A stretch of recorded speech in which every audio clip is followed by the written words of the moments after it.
Another way to do JavaScript is to have it execute when an event happens. So events on a web page are things like clicks, when a mouse moves over, when something changes like in a text box, when a page loads. So there are events for all of those things that happen on a web page. We're going to learn the OnClick event today, and you can put the OnClick event, you can catch the OnClick event and do something with it.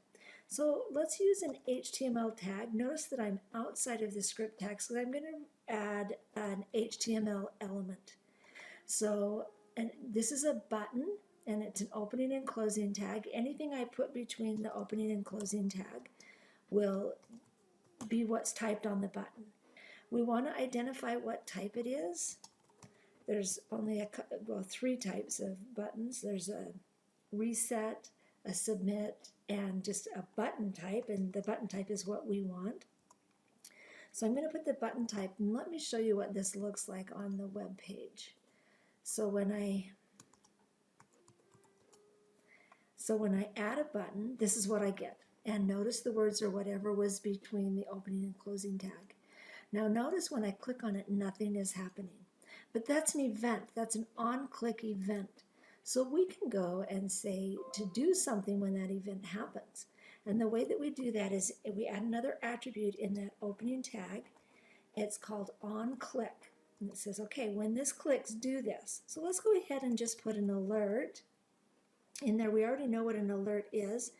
Notice that when I use attributes, I'm using double quotes. We always put our values in double quotes. And in these parentheses, if I use a double quote in here, it will end this double quote and it won't work out quite right. So instead, when you're inside double quotes already, go ahead and just use single quotes for the value that you want in your alert function.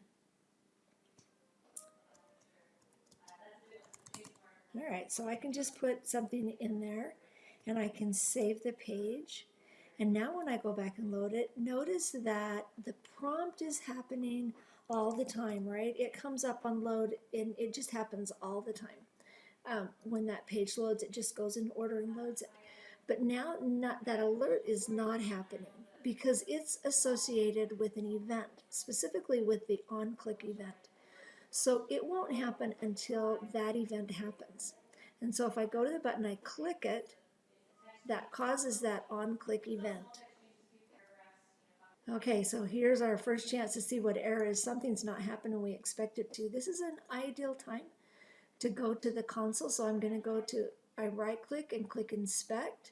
This will open up the console and it tells me a line number. This is happening on line 25 and it says our alert is not defined. Oh, so I go to line 25 and I see that I typed the alert function incorrectly.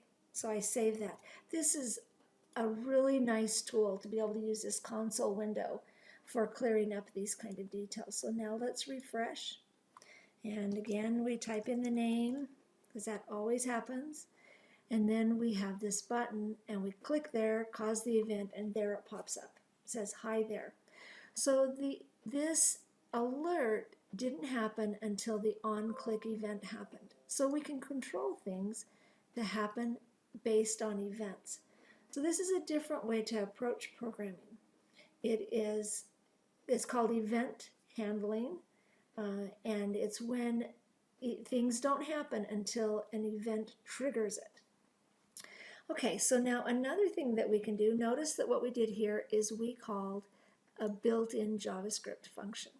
Well, it turns out that we can also build our own JavaScript functions, so it doesn't have to be default, and then we can call our own functions. So up here in the head section, I've added a script tag where I can write JavaScript. Remember that the button was HTML, and so it's outside of a script tag, but functions, JavaScript functions, are JavaScript, and so they need to be inside script tags. The way you do a JavaScript function is you type the keyword function, then you pick the name. So I'm just going to call this my first. Okay, so this is my first function. You want to put parentheses after the function name and then opening and curly braces. And inside these opening and curly braces, you put the commands. And so I can put whatever JavaScript commands that I want in here. For example, I can move this alert function call up into my own function, right? Because that's just a regular JavaScript function. Then down here on the OnClick, I'm going to actually call my function by using the name of my function, my first, followed by parentheses. Okay, so now if I save that and I go back and refresh this window, enter the name for the prompt, and then I go ahead and click here, causing an event to happen, it looks the same. What has happened, if we go back and trace the code again, is on click, it calls this function, and then whatever is inside this function happens. Now this gives us a way to handle a different kind of input. Notice how this prompt tends to get annoying every time we run it. We have to put it in, and if we're going to get very much input, a prompt is going to be an awkward way to get it. So we want to find another way to get input, and the way that we're going to use is with a text box. Now a text box is also can be created with HTML tags, and the type of tag is an input tag, and notice that it comes up automatically with a couple of different attributes. The first one is a type, and we want this to be a text box. There are several different inputs. There's radios and drop-downs lists. There's a variety of different types of input, and we're going to just use the text type. Now the name establishes a variable for this, but we won't be using this now. That will be used when you use a form element. So, but I do want to be able to access this with JavaScript, so I'm going to add an ID, and I'm going to put the name pet there. So now I have an ID, an input box. Let's just go look and see what that looks like. I'm going to remove this prompt just by commenting it out.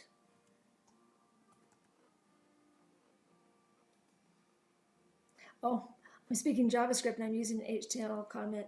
So there are comments in JavaScript. You can just use // right? We're speaking a different language. So the comments for script are different. So there's my comment tags for JavaScript. And now when I load that page, it won't come up and ask me about that prompt. So now when I click this button, now we see that we have a text box, right? So, and I can put anything I want here and click, but what's going to happen? Well, what's going to happen is that alert is going to come because it calls that function, and that's exactly what that function does. But let's go ahead and access that input type. So I want a variable, and I'm going to call it pet name. And then I want that pet name to be equal to whatever is in that text box, whatever is entered in the text box.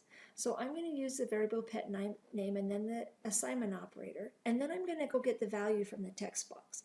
And I remember how we get HTML elements. We use document.getElement by ID, and then we identify it, and this one has the ID set to pet.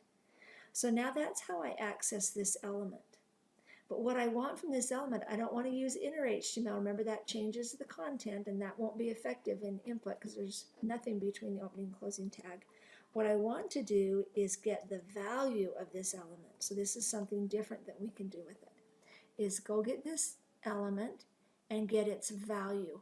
And its value is whatever is contained in that box. Once I get that, then I can use that variable to write out to this other paragraph that I have. So I can say, go get this element, document.getElement by ID, and this time I'm going to get that paragraph with ID set to second. And I am going to change the content of this, and I'm going to change it to I would like to meet And I'm going to put their pet name here. Put a semicolon. So let's go ahead and see how this works. So we refresh the page and type in something here. And notice we need to add some help for the user. But since we know we're supposed to enter a pet name, so let's go ahead and put Walter. Click here. I would like to meet Walter. So we were able to get that value and use it, right? We were able to get that value from the text box and then write it out to that paragraph. Notice several things that we have learned here. We've learned this idea, the idea that we can use an event to cause something to happen rather than just do it as the page loads. We can actually put an event that means it won't happen until that event happens. We can create a function that contains JavaScript code that won't be executed until the function is called. We learned how to use a button to call that function. So lots of things that we've learned about using JavaScript for interactive web pages using event-driven programming.